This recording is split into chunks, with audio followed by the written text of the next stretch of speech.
Welcome to today's session. Because today is about soothing stress. Today we're going to be looking at tools and techniques to help manage stress when we notice it in our body and our minds. So get comfortable or walk around as we get going and started with this session today. Really great to see you. Let's get going. So, hope you've all had a good week. I hope you've done some things this week for mental health awareness. Even if you don't find that you have issues with this, 50% of the population over the last 12 months have indicated that their mental health has gone and become more difficult to manage. And therefore, we're in a succession at the moment. If you don't know anyone, if you're not struggling yourself, you will definitely know somebody. And that's only the reported people. So making sure that we keep ourselves in a good place. We're going to do really simple tips on how to soothe stress.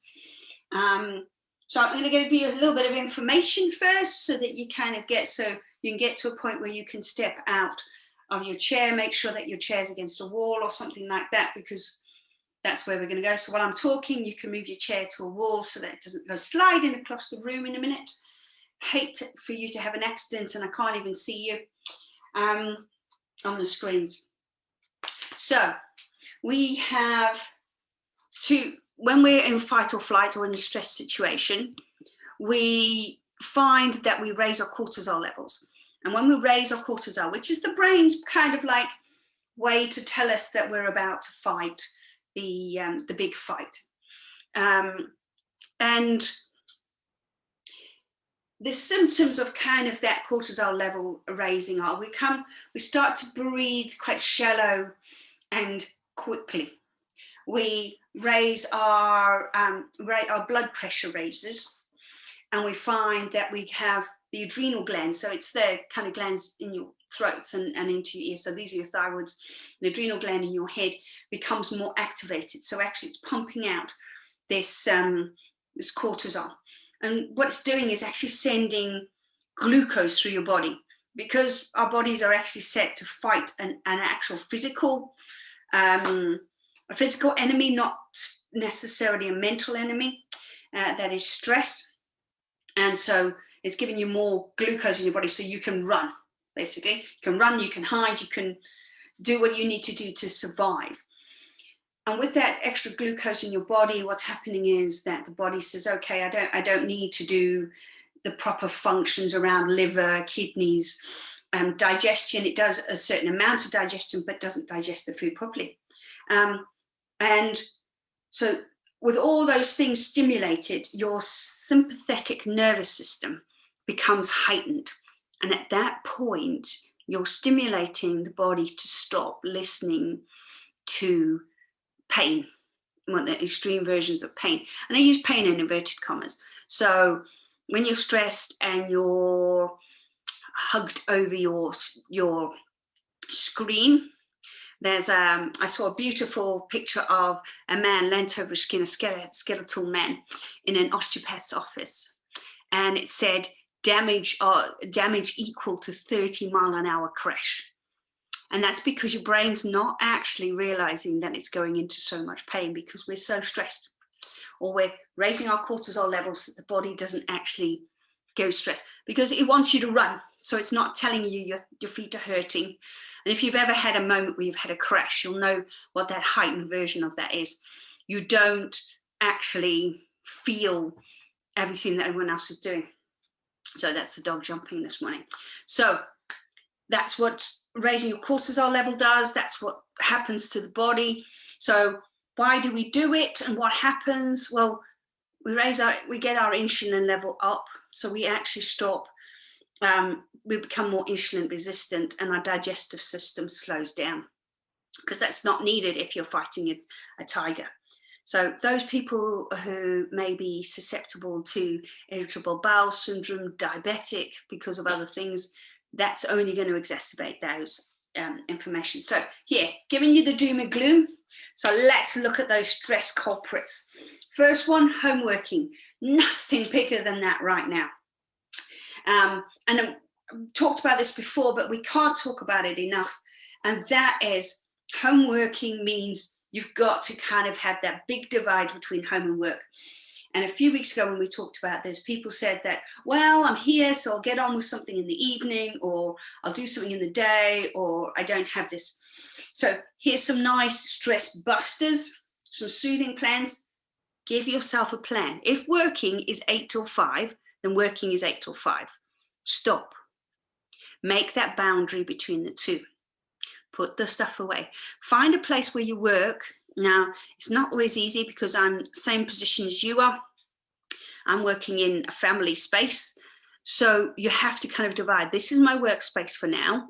And then at a point, this is no longer my workspace. So that I physically move furniture. So when I'm finished, the furniture gets moved back again. It's a pain in the neck, I'll admit. But when the furniture is moved, that means that's no longer my workspace anymore. It's now family space, or it's tire space. Or if you're able to, and you've got a separate desk, put it somewhere else. And go close that door, leave it at night, separate. Find yourself something that will distract you in the evening. So going into a film, having some activities to do, those type of things will really help you. Now, we did speak a couple of weeks ago about snacking, and everybody admitted that being at home meant that they were snacking more. You know, it's easy to grab a biscuit or something else like that. And the thing about that is just we think we're doing it because, one, we're stressed, two, we're sort of bored of being in the same place. Let's be honest, we are bored of being in the same place. We don't get that variety. So it lowers our energies, actually. And so it kind of has a circular effect on us. And I won't say that I'm perfect, but noticing if you need to do it, maybe choose something different. That if you really need to snack, find something different, something that's longer lasting, complex carbohydrates. If you're a carbohydrate freak, keep away from the refined sugars, and decide between lethargic and tired, because that's kind of a discussion having. If you're lethargic, if you got up and walked around for 5 minutes, you'd feel energized. If you're tired, after 5 minutes, you'd want to collapse and go to sleep, like my dog's just done on the sofa, having gone for a walk this morning. So just finding that energy. So nice schedule, find yourself a work zone, and find foods that aren't snack and high sugar and high and simple carbohydrates. So here's your next one. You're going to laugh at this one, especially if you don't train, but overtraining. So some people have gone up the training route where they're actually doing more exercise than they've ever done before. And that's causing them actually a new kind of stress. And that is they've raised their endorphin levels so much that they're actually raised the cortisol levels at the same time. And in that point, you're not getting enough rest. So if you've upped your exercise immensely suddenly, and that's the reason why a lot of people fail at these type of things, is that actually what you've done is you've actually tired the body out. You've actually depleted it of nutrients because it's not used to having to use them. So it's used to having excess amounts of, and it wants to go back to having that same thing. So stepping up the exercise is always good.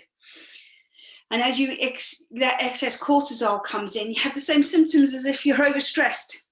So I've been talking on lots of mental health charities this week about this blah feeling. Okay, it doesn't have a name yet, but that blah feeling where you're not stressed, you're not overworked necessarily, you're not feeling depressed or anxious, but you have that feeling.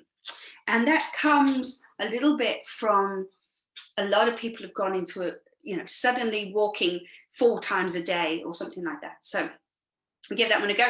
Nice soothing plan for this one. Well, listen to your body. We're going to do something on this in a second. Plan your diet. Nice, simple. Sleep, important. Getting the right amount of sleep. So we want nutrients and mix up what you're doing. So try and do different things. It'll keep you going and keep you exercise. So don't stop, just find different ways to do it. And final one, diet. We've talked about this a couple of times. It's, finding, so I have a snack pot. I should have brought it in today and you could have seen it. And in it is nuts, dried fruit, and I have these tiny little drops, the chocolate drops. I put them in there as well for a nice treat. And I tell you what, it fills you up, gives you loads of energy, and it lasts for a long time. And considering the last 3 days, I have been teaching yoga for about 5 to 6 hours a day, and training as well for triathlons. It's been a godsend. So there you are. So that's my little tips on how to soothe stress with a nice, with 3 things: your home working, training or under or over training, and your diet. 3 simple things. But here are some nice things to kind of get you into the right place from a body perspective and kind of connect in, release the stresses, find a moment. So we're going to do 8 minutes of mindfulness and yoga together, but just what you can do, simply set at your desk. Okay, so you don't even have to move out of your desk in the day.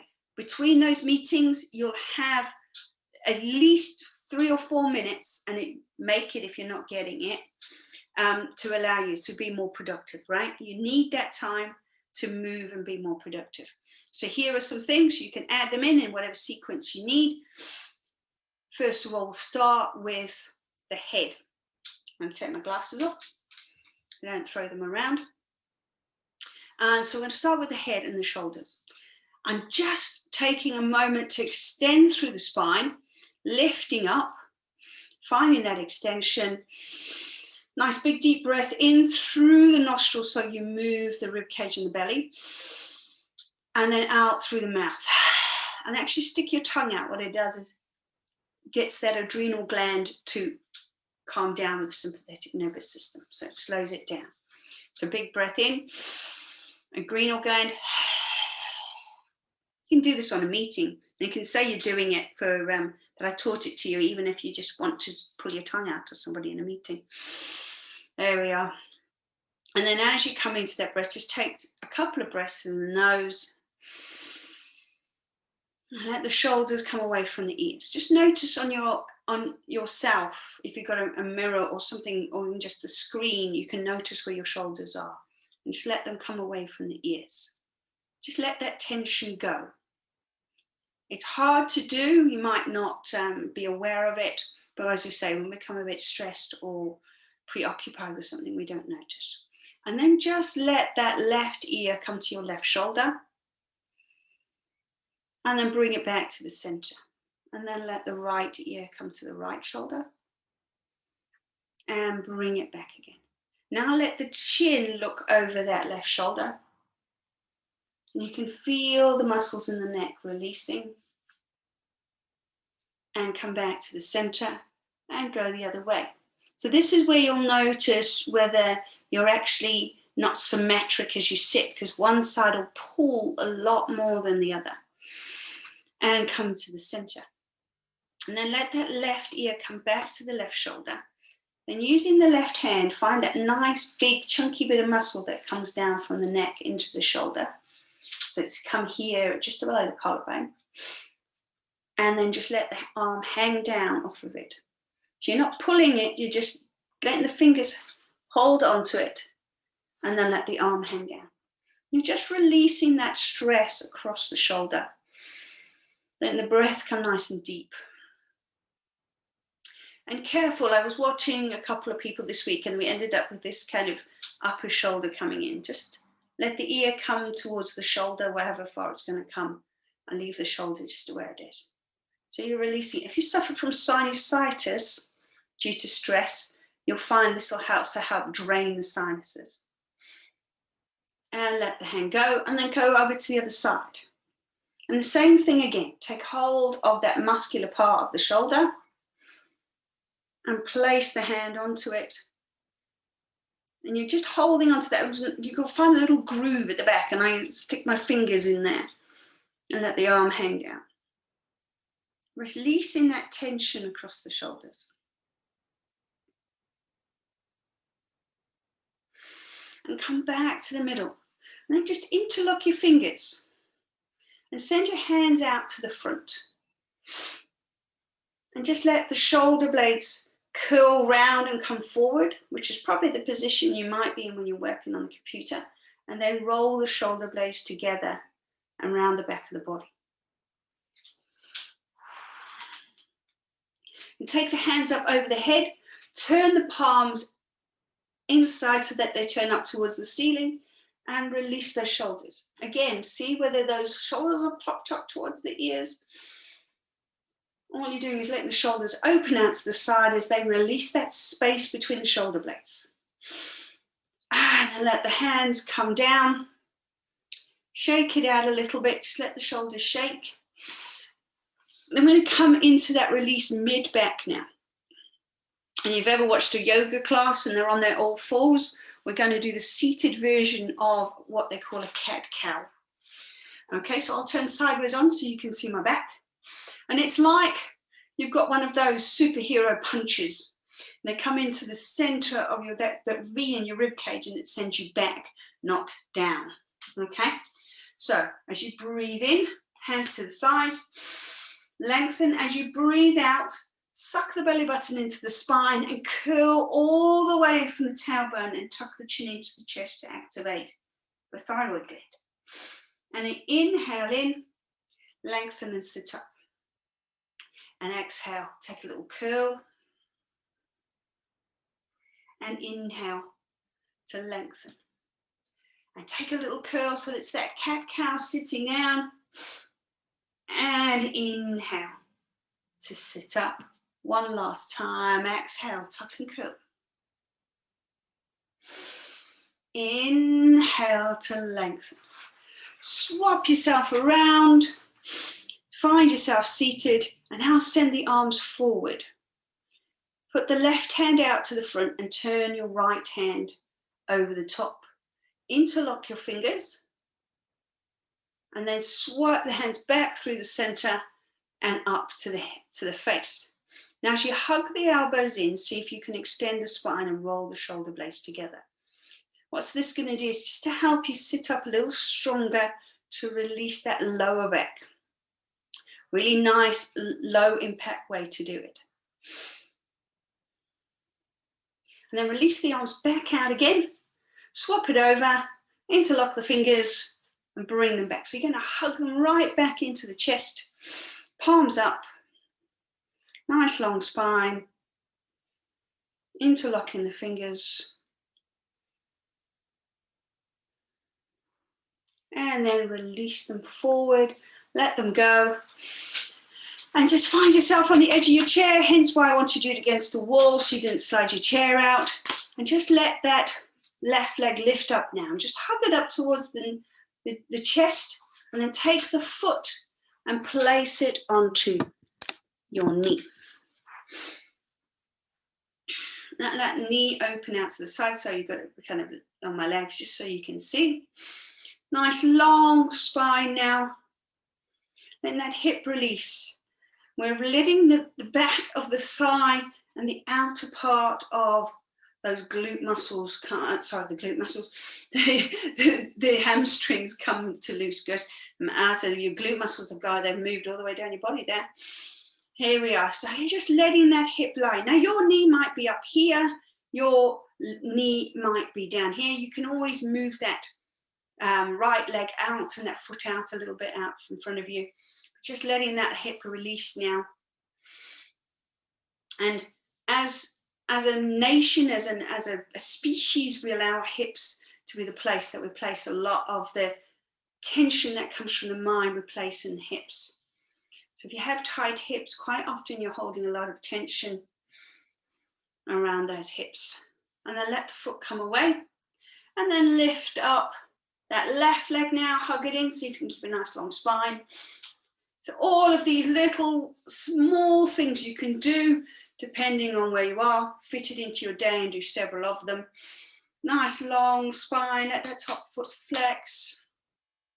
Let the knee open up. And you can add a little forward bend, but aiming for the belly button into that triangle if you're doing this at home. So thinking about those little stress plans, soothing plans that you can put into your day for 30 seconds, 1 minute, to allow you to de-stress. So instead of having a snack, maybe do this, or have a little moment of mindfulness, a minute, and then let that foot come away. And we're going to forward bend over those legs. So keeping the knees hip distance apart, let the elbows come down onto the knees, but let the belly button come down onto the thighs. And just release that back. So it's a nice long back. Rather than this, find a nice long back.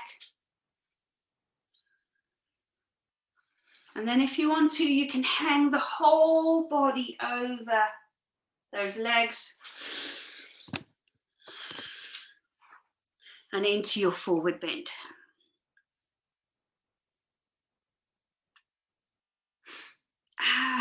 Just let the shoulders roll over, let the head roll down.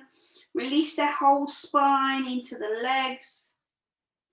Keeping that going now. Let the head hang down. Stay there for a moment. Just let that all come down. Let the whole body just release into the mat.